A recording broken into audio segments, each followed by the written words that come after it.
The Terran player in today's top-level match of professional StarCraft 2 is still the player who's the undisputed rank 1 Terran in the world, and he has been for over a year now. When it comes to tournament earnings alone, he's actually got the highest earning of any SC2 pro gamer ever as well. Of course, that means we're looking inside of the main base of Maru. Really excited to cast this game because I don't get to cast nearly as many Maru games as I would like to. The thing is, Maru, generally speaking, participates in the GSL Code S, but since the GSL Code S is currently on break as we wait for 2020, it looks like some of these top-tier pro gamers are now also participating in some online cups, like, for example, this one right here. So really excited to see what Maru is gonna pull off in this particular game. His opponent in the opposite corner, though, definitely no slouch whatsoever. He's playing with the blue Zerg drones. He's one of the few Zerg players who might actually be enjoying the new patch a little bit more than others, even though Zerg got nerfed. I'll go over why that is in just a little bit, but we're looking inside of the main base of soO. By the way, when it comes to the tournament earnings, Maru has currently earned in prize money alone $808,000. soO is at $804,000, so only $4,000 off. soO, even though he's a little bit below them, he's still approaching the $600,000 mark. So neither of these two guys is going to be struggling as far as that goes. But I'm excited to see what this game is going to be all about. So I've got a couple of questions going into this match. First and foremost, even though Maru has always kind of struck me as a player who likes to go for bio, with the recent trend of pretty much all of the top tier Terran players going for mech, I kind of want to see him play mech as well. Is that something we will see him go for? I don't know. Obviously, he's capable of playing both. It's not like he's exclusively a bio Terran, but I've seen him play that style a lot. And I would like to see him play a little bit mech as well. Secondly, and the reason why I think that soO might actually be enjoying this patch a little bit more than some of these other top tier Zerg players, when it comes to late game ZVT, right? In the previous patch, pretty much all of the Zerg players would go for Brute Lord Infestor. Now, soO was one of the few players who really did not like playing late game in the first place. He never really abused that Brute Lord Infestor style too much either. He's not a kind of guy who really goes for that style.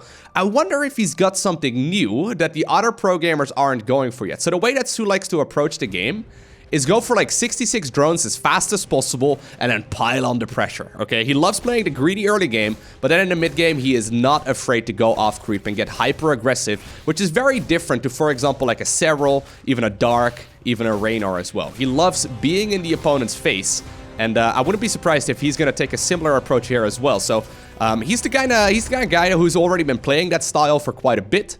I'm curious to see what he's going to bring us here in this particular game. Because I'm not going to lie, I've seen quite a lot of top-level TVZs recently.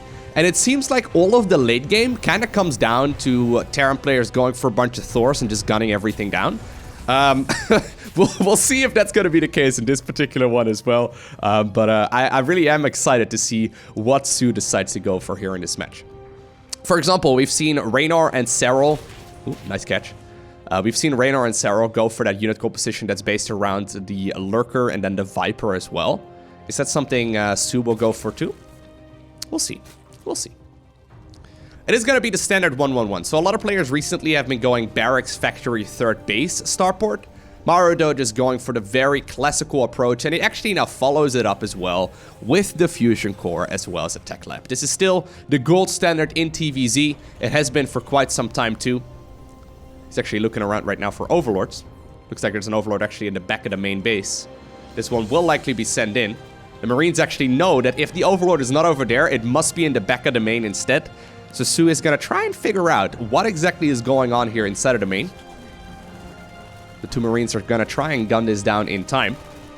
Let's see what Maru can do. Fusion Core is so close. Okay, it will get scouted. Oh, did you see that actually? Cheeky little move there from Maru. He decides to start up the cloaking field for the Banshee for just a little bit to show the green light there to that Overlord. Making soO respond by going for Spore Crawlers earlier than he would want to against the Battlecruiser opener. I mean, the Fusion Core was spotted, so everything should be in the correct spot here for the Zerg player. Okay, so Roach Warren goes down. There's a couple of ways you can deal with the Battlecruiser and then the Hellion follow-up as well. You can either go for like Zerglings and Banelings, or you can go for Roaches. Doesn't seem like one is better than the other. For example, Raynor likes to go for the Zergling Baneling approach, and Serral likes to go for the Roach Warren approach. Apparently, soO decides to go for a Roach Warren here as well. Nothing too crazy, but for the most part, you can see him holding down that drone button. This is the one thing that all of these top-level Zerg players have been doing against this style. It's like, yeah, you want to go Battlecruiser? That's cool, but that means in the first couple of minutes, I'm going to be left all by myself. These Hellions, though, they are scary, right? If you hit with a Battlecruiser at one angle, for example, in the main, and then the Hellions over at the third, you can oftentimes roast a lot of these workers quite easily. Battlecruisers did recently get nerfed just a little bit. They now take a second to jump across. You can also do some counterplay with Burrow and whatnot versus your Maru cannon. But here we go. Battlecruiser is out. By the way, there's going to be factories here as well, so that's really nice. Okay, Battlecruiser actually jumps towards the third base. Queens were scrambling towards the main already with the Hellions threatening the run-by over at the third. Couple of drones do get roasted. 5 workers going down so far. Battlecruiser not achieving anything. There's some weird mind games going on. This is technically an inferior way of controlling this. So normally if you threaten the Hellions at the third, it means the Battlecruiser goes into the main base. Since soO saw that the Hellions were threatening the third base, he already sent the Queens in anticipation towards the main base for that Battlecruiser. But then Maru decided to... like, there's a lot of counterplays here happening. Both players trying to outsmart each other. You already sent that BC towards the third base instead, just because he saw the Queens scrambling towards the main instead. It's a fun little counterplay. Not a lot of damage, though, gets down. And that does mean that soO is already at 69 workers. Nice.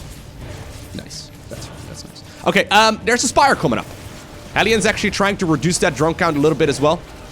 Ooh, that was a juicy hit. Nicely done there. Takes 3 of those bad boys to actually one-shot a bunch of workers. Oh, woohoo, gets another 7. Wow. The Hellions actually were not killed there by the Roaches in time. So, interestingly enough, even though there was very little damage that was dealt there early on, a couple of bad boys came back in later on. And, well, the drones lined up perfectly. Sloppy there by soO. Okay, so this is the moment in the game, though, where he likes to get aggressive, right? So the Corruptors are coming up. Roaches have their speed upgrade here in a little bit as well. No Evo chambers or anything like that. He did go for the 4th hatchery, but this is likely the moment where he wants to start getting in your face. Maru, though, very scary when it comes to that defensive style. He's not the best Terran in the world for no particular reason. Once again, threatening a run-by over here, too. Corruptors, yeah, they're great, but they're not going to be able to kill those Hellions very easily. Still, though, a couple of defensive Roaches actually just spawned, too.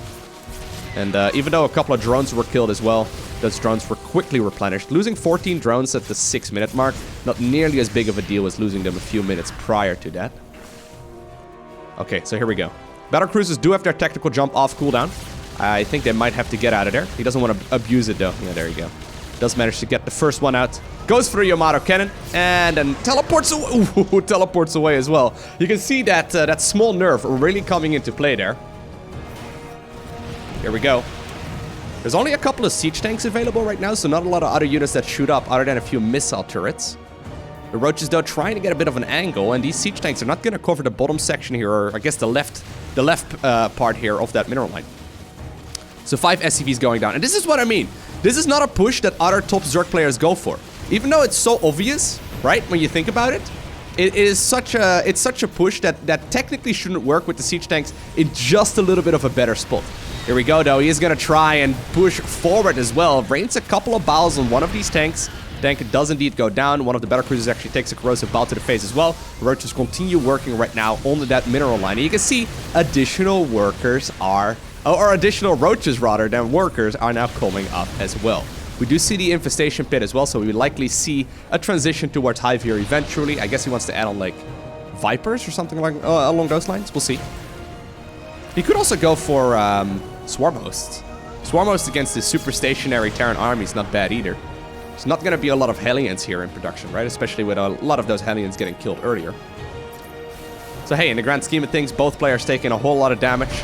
Neither really getting all too far ahead. Now, one thing that I really like, and by the way, it is going to be Swarm Hosts. One thing that I really like right here for Maru is the fact that he's ahead in upgrades. These upgrades are quite a little bit quicker than that of the Zerg, and in a regular game, that would never really be the case, okay? Normally, we don't see Zerg players starting up their Evo chambers any later than like 6 minutes. So these Evo chambers were very late compared to the quote-unquote standard, right? That means right now that Terran is going to be ahead in upgrades when playing Mech. That's huge. That's absolutely massive. Additional factories coming up here as well. Blue Flame upgrade, the Infernal Pre-Igniter. being researched. Fourth base has already been secured. A couple of those missile turrets also set up in position there, just so those Corruptors can't just puke them down. But here we go. This is where soO starts that relentless aggression. Now, that's 4 Battlecruisers. How many Corruptors is that? 10 Corruptors against 4 Battlecruisers? With the Maru cannons, I don't know actually what's going to happen there. Air-to-air, obviously, from the BCs is not that great. In the meantime, though, a couple of Hellions have now made their way towards the bottom left-hand corner of the map. No blue flame yet. They do have 1-1 finishing. Oh my god. This is so annoying. Good splits, though. Wow. Very good splits. Huh. Could have been an entire mineral line gone there. In the end, it's going to be a handful of workers, but nothing that you can't remake. At the same time, though, the first big Locust wave has now been sent through the center of the map. One tank fell, second tank fell as well, third one taking a little bit of damage. Nothing too crazy just yet. And +2 immediately does start up. Okay, so here's the thing. When the Terran army grows, right, and we're getting to the point right now where Terran is maxing out, this army cannot be killed with swarm hosts anymore. Unless you get a really lucky hit, which generally doesn't happen at this level of play. soO is gonna have to transition into something a little bit better, because the cost efficiency here of the Terran force is insane. Well, I mean, I say that. Maybe he's gonna get like a great hit here in just a second. That BC... Ooh, not dead. Zerg usually wants to transition towards like either Brute Lords or Vipers with Hydras or Lurkers or something along those lines. I don't see a transition like that coming up just yet. Once again, though, the Locusts do manage to get a good connection off. Right now, oh, you can see those Hellbats dealing so much damage, just roasting the Locust in a second. And the nice thing that you can do now in the new patch is go for the Big Daddy Thors. So Thors have 2 main changes. First off, they deal half damage per shot. But secondly, they shoot twice as fast. That's essentially what it comes down to.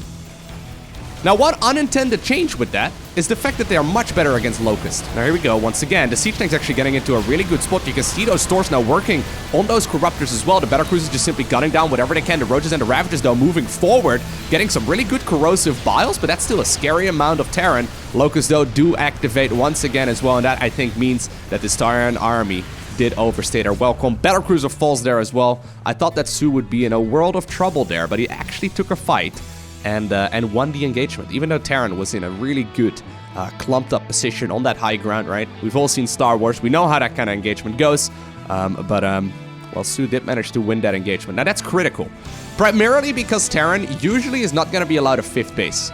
Eventually, Terran will run out of money, right? So if you keep trading like that, you're in a lot of trouble. Now, this is great, by the way. Maru expanding very aggressively, adding on command centers left and right. If he can secure a 5th, which is what he's trying to do right now, this is going to look a lot better for him already.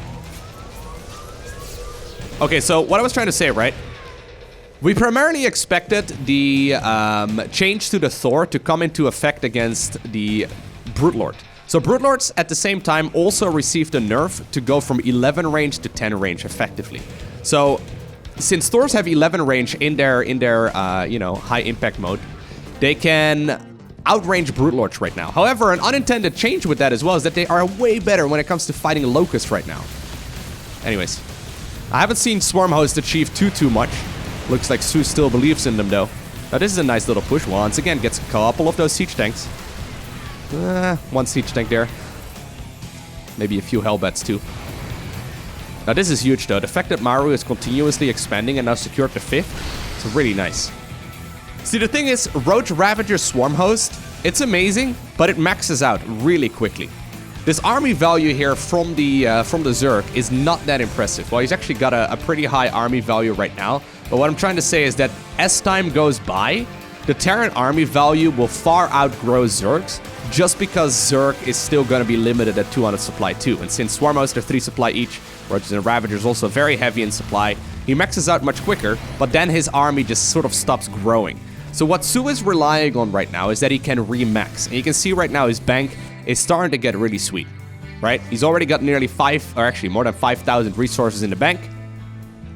Whereas Terran is going to max out right now.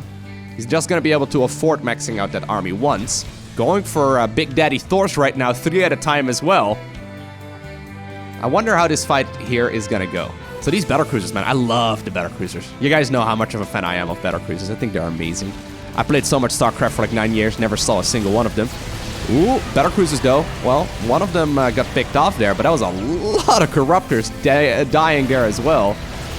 A couple of Brute Lords now actually morphing in. I do like that idea. Siege Tanks actually caught it at a bit of a weird angle. A few of them in the back got picked off almost immediately. Locusts are still on cooldown. Most of the Thors were actually picked off, and we actually now see a lot of Brute Lords coming up. Very cool. Okay, so we have 7 Brute Lords and then 10 additional Corruptors coming up too. So I guess that Maru is gonna have to deal with just a massive onslaught of these units that don't really cast any spells, but just have a ton of damage output. Okay, Locust now actually making their way towards the top left-hand corner, it looks like. Well, he's gonna send them back again. I'm assuming he thought that the Terran was gonna back off. Actually, a few Zerglings now joining the fray. Queens also pulled off their hatcheries. The Brute Mothers. Gonna put down some tumors again. And then go back to injecting, I'm sure. Oh, here we go. This is a cool fight. Look at that. The Locust coming from the left, Brute Lords coming from the sky, and then the Queen's actually here underneath that army as well to heal them all back up. That planetary fortress, though, serves as a beautiful anchor. That's going to be amazing here for Maru to fall back into. Corruptor still trying to do a little bit of damage as well. Those Thors, though, man. Those Thors are nuts. I wish we could see how much damage Thors have dealt this game. They are the new, like... the new Battlecruiser, okay? Like the Battlecruiser of 2019, the Thor is gonna be like similar in 2020. We saw a couple of them at a time in previous years. Right now, though, I feel like we're gonna be seeing a lot more of them. They have been worth their weight. Huh. Okay. Nicely done. I'm surprised Maru decides to be so aggressive, though. Well, I guess he keeps on trading pretty efficiently. Locust actually coming here from the back as well. Once again, the Siege Tanks siege up, but right when the Locust arrive, so they're going to be picked off quite easily. Not a lot of Hellbats here available anymore. The Planetary Fortress now already at 25 kills. It keeps on shooting away at any target it can find. The SCV is also repairing all of these big, expensive mech units. And, well, I kind of want to open up... Zerg players, close your eyes, okay? I kind of want to open up the Resources Lost tab. There it is. Actually... you know what? Wow! Despite all of that, I really thought the Terran was trading way more cost efficiently. But I guess in the grand scheme of things, we still had 18 siege tanks going down. That's actually nuts. Very expensive. Okay, we'll see where this one is gonna go. So I was wrong, actually. Pretty sick. Huh. Well, the Terran army now is maxed. A couple of SCVs pulled off the line too. He's replacing them obviously with mules for additional mining. Big Daddy Thors coming in from the back as well. And well, they start gunning things down again. I guess a lot of the Zerg army is like, you know, free units, right? Like Corruptors, for example, or sorry, not Corruptors, the Brutelings and then the Locusts as well. They are essentially free units, and you can just continuously keep firing those forward and not really lose any resources. Oh my god, here come the Thors again. The Thors actually target firing down those Brute Lords before gunning down the Brutelings again. Looks like the Battlecruisers actually worked on a couple of the drones over there on that newly acquired base there for Zerg. In the meantime, by the way, every single expansion gets taken here by the Terran player. Brute Lords gunned down from the distance. Locust once again, though, very helpful here. We can now also see the Siege Tanks actually dealing some friendly fire, which is not great for the Terran player. Battlecruisers once more have their Yamato cannon off cooldown. They decide to jump towards the bottom left-hand corner, expecting a hatchery over there, but there's nothing. Corrosive Balls, though, do actually connect with all of those Thors, and soO, somehow, some way, managed to pull a rabbit out of a hat. Looks like he will be able to clean up this Terran force once again. Now, that big bank that he had, it is gonna be mostly gone here. He's probably waiting for larvae. Yeah, he's only got 5 larvae available. Rather than maxing out right now, he can't. He needs to wait for those resources. Battlecruiser actually will be picked up here as well. And you know what? soO really makes the best of this scenario. Resources lost right now do go in favor of the Terran player. This base won't land, but I mean, every other mining base has already been taken here by the Terran. He's at 87 workers versus only 29. I think that's a big thing about this style that Maru is playing too. Really going up to a very high worker count. This is a new thing in Mech. Normally we didn't see Mech go up to like 100 workers. In the last couple of games of TVZ that I've casted where Mech is a thing, it seems like Terran players aren't worried about going like 90 to 100 drones or 90 to 100 SCVs. Like, he's not gonna add new ones right now because he can just simply, you know, land mules instead. They're a little bit cheaper, but Yeah, it's pretty crazy. Pretty amazing. How many Thors are there at this point? 6, with 5 more being produced at once.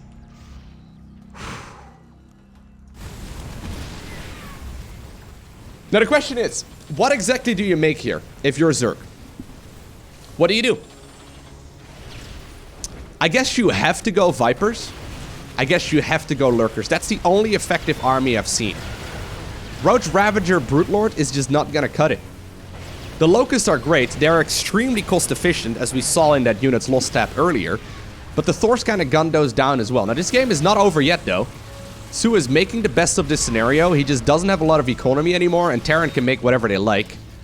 Few of the drones that are still remaining do not also get killed. And with those planetary fortresses, right, Zerg can't really push in without the help of those Locusts.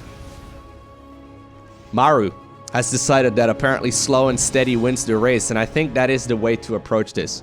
Rather than just continuously throwing armies at it, just let him come to you, right? Do a little bit of damage here and there, try and deny a few bases, but just max out once more. I think that's what he's going for at this point. Adds on 2 more factories. How many factories is that at this point? We're at 8 factories. It's gonna be 10 factories in total. That's nuts. Look at this. The Brute Lords, or rather the Locusts rather, absolutely get shot out of the sky there by the Thor as well. Planetary Fortress falls. And, well, this Zerg army is looking a little pathetic, if I'm being honest with you. Yeah, SCVs were killed. Yeah, Planetary Fortress was down too, but it now means that the Locusts are on cooldown. Apparently, there's not really a need for a lot of siege tanks anymore. One lowly tank there. Siege is up in that very strong position. Maru moves forward, guns down a couple of creep tumors here as well, retakes the expansion, just puts down an orbital command there this time around. Who needs planetaries? Just don't let them in that section of the map anymore. If they can't run any links in that direction, what do you have to worry about? Thors and siege tanks and a couple of Hellions and Hellbats now moving through the center of the map as well. Once again, those Locusts get absolutely massacred by the Thors. At the same time, we see Maru moving up the ramp here in the center, splitting up his mech army. I don't know if that's necessarily the best decision for him to make. Those Thors are deep on creep. There's no recall available for Maru, but he doesn't care. He is just bleeding out his opponent's units, and even though these traits are highly cost inefficient for him, he knows that he's mining so much more than the opponent. GG is cold, and Maru wins an extremely well-played game. I hope you enjoyed watching this video. Hey, feel free, by the way, to theorycraft down below in the comment section as well what you think soO should have done in this game. What do you think would have been a better approach for him? Once again, like I said, I think the only effective army composition that I've seen so far that deals decently well with late-game Terran is that Hydra Lurker Viper style that both seO and Raynor have been displaying. Now, I've tried playing that style myself, and I gotta be honest with you, it's extremely difficult. I've tried it probably about 24 times in the late game so far, and I don't think I've managed to pull it off a single time yet. So I think for most of these Zergs, it's gonna take some time for them to get used to executing that playstyle. At the very least, Raynor in particular, it seemed to just sort of come naturally at Home Story Cup. I asked if he played that style before. He was like, no, I've never done that before, but I know what to do. which I guess is just, you know, someone being extremely talented and being very good at just playing the game. For me though, I tried it out a couple times and it's very difficult. It's super easy to miss micro. The thing is, the Thors also prioritize air units, so you could see that right there on the Locust, but I ended up pretty much always losing all of my Vipers, so you really need to babysit your units. I kind of want to see what would happen, and I know that a lot of Terran players kind of say that this is impossible, but I don't necessarily think that is the case. I kind of want to see what happens if we have this kind of army here for Maru, right? And let's say in a hypothetical scenario, the Zerg in this game would have gone for Infestors and then also Vipers. I would love to see Terrans mixing in a couple of Ghosts. I don't think you need that many. You need like 1 or 2 barracks, which you should have left over from the early game. Make a couple of Ghosts, go for the Enhanced Shockwaves upgrade on the EMP, and try to EMP the Spellcasters. I really feel like that would be the absolute nail in the coffin to create the perfect Terran late game.